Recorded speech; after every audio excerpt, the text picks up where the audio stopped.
The collapse of the Central Powers, namely Germany and Austria-Hungary, brought about an end of World War I. It was marked by a series of assurances and promises and agreements made in the form of treaties, signed and entered into by most of the countries involved in World War I. One treaty was called the Treaty of Versailles. This treaty required Germany to accept full responsibility for all losses and damage caused by the war, and required Germany to pay for all the damage. This amounted to billions and billions of dollars. They also were required to give up all of their weapons, to disarm and discontinue their military, and give up all lands and territories they claimed during the war. Germany felt all these concessions were far too much to bear, yet they had no choice but to sign the Treaty of Versailles. The end of World War I brought a period of prosperity to the United States. It was the time of the Roaring Twenties. It was a time of automobiles, the growth of industry, dancing and celebrating.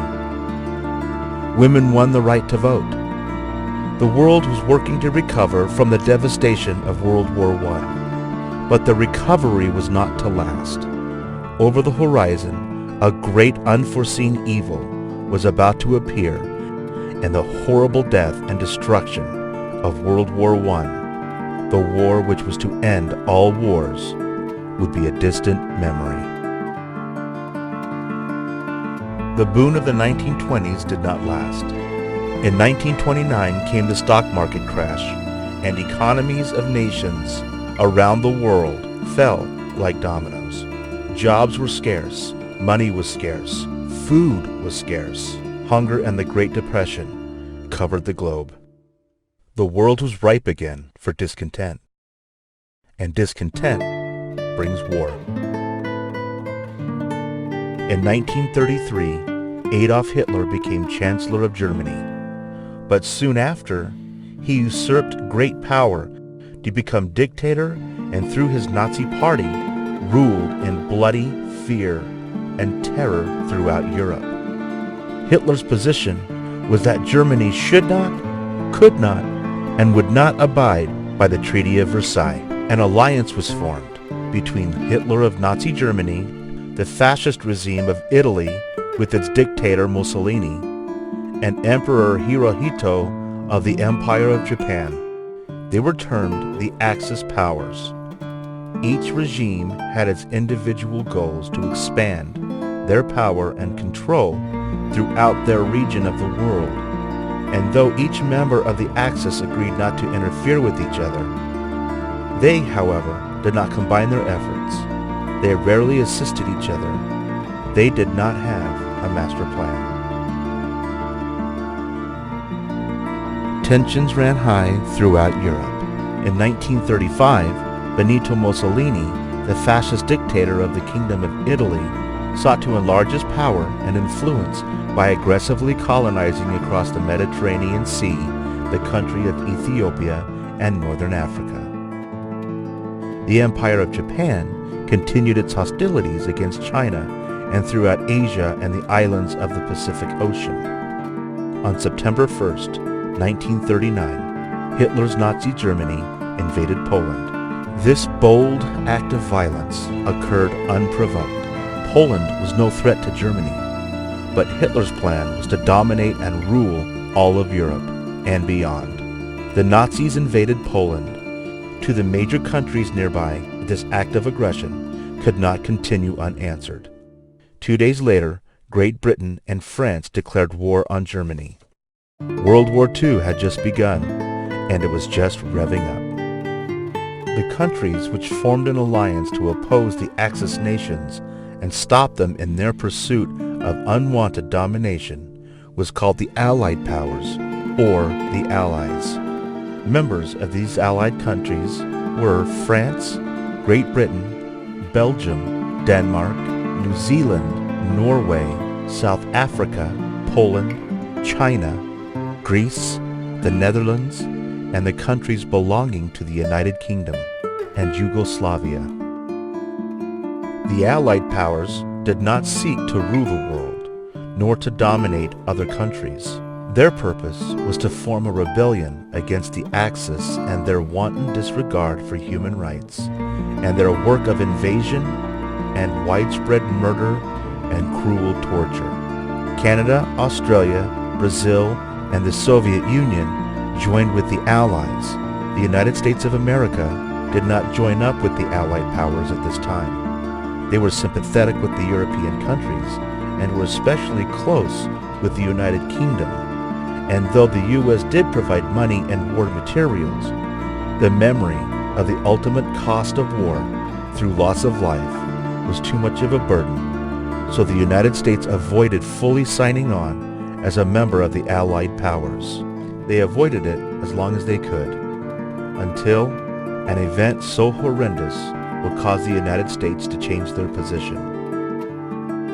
In London, the klaxon sound of the air raid siren struck fear and terror to civilians, and it meant one thing: run to a bomb shelter, get cover, and fast. The London Blitz during 1940 and 41 was a series of bombing raids by the Nazis. London was bombed 71 times, and other cities in England were also bombed, which brought massive destruction and tens of thousands of deaths and casualties. England did not surrender. They did not give up. They continued their work of rebellion and resistance to Hitler and the evil of the Nazi attempt to overtake all in its path. Hitler's reign of terror and murder knew no bounds. He and his Nazi regime were responsible for carrying out one of the most despicable acts of genocide ever imagined. Called the Great Holocaust, the Nazis gathered 11 million Jews, and those whom the Nazis deemed undesirable, and imprisoned them in concentration camps. There, the captives, men, women, and children, faced torture, humiliation, starvation, and ultimately forced into gas chambers and murdered. The bodies were either buried in mass graves or incinerated in large ovens. It seems as though the Axis powers could not be stopped. France surrendered to Germany's invasion, as well as the Netherlands and Belgium. Nazi Germany continued to march on, leaving destruction in its wake. Imperial Japan made a huge strategic error when, without warning, the Japanese Navy attacked and bombed the U.S. naval base of Pearl Harbor on the island of Oahu, territory of Hawaii, on December 7, 1941. With 3,581 American deaths and casualties, the United States could no longer remain uncommitted to the conflict, which plagued the rest of the world. The very next day, the United States of America, under President Franklin D. Roosevelt, declared war on Japan. After which, Admiral Yamamoto of Japan was quoted as saying, "I fear all we have done is to awaken a sleeping giant and fill him with a terrible resolve." The United States joined the Allies to help prevent the spread of tyranny. The Battle of Midway was an important victory for the Americans against Japan in the Pacific. Many battles would be fought, some lost and some won by the Allied powers. But a series of important victories began to decisively change the tide. The invasion of Italy by the Allies resulted in the surrender of Mussolini's fascist regime. June 6, 1944, D-Day. The Allies stormed the beaches of France at Normandy and gained an important victory. And later, at the Battle for Paris, Nazi Germany surrendered to the Allies, and France became free once again. The final major European battle occurred at the invasion of Germany in Berlin by the Western Allies, with the Nazi resources diminished due to losses during the Battle of the Bulge in Belgium, Luxembourg, and France, which was the bloodiest battle of the war, and which gave the Allied powers a surprising victory. Nazi Germany was unable to resist the Allied invasion of the capital city of Berlin. Again, the Allies were victorious. Imperial Japan continued their aggressions until August 6, 1945, when President Harry S. Truman ordered the most devastating weapon ever conceived, the atomic bomb, be dropped on the city of Hiroshima, Japan. 3 days later, another atomic bomb was dropped on Nagasaki. This has been the only time a nuclear weapon had been used in warfare. The cities were laid to waste. The result of the massive and extensive heat wave caused by the blast from both bombs in both cities was immeasurable. The toll in Hiroshima and Nagasaki was more than 100,000 dead or missing, and more than 180,000 severely injured. Hospitals destroyed, most of the doctors and nurses killed. Radiation sickness and injuries would have a crippling effect for decades. Never had man unleashed a weapon of such brutal destruction. Within days, Imperial Japan offered total and unconditional surrender.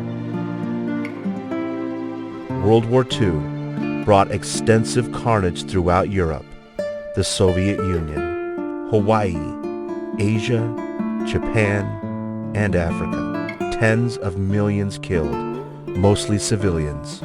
Tens of millions injured, tortured, captured, and suffering disease and starvation. The close of World War II would bring judgment and justice to the leaders of the Axis powers.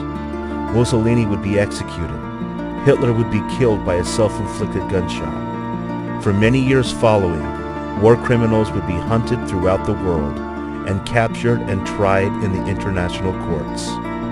The United States and the Soviet Union would rise as superpowers, dividing and controlling Eastern and Western Europe, and in 1961, the Berlin Wall separating Germany would be constructed. World War II would reveal some of the most despicable people who would ever rise to power. World War II would also show what has been termed America's greatest generation. Men, women, and children would sacrifice everything to assist in the war effort.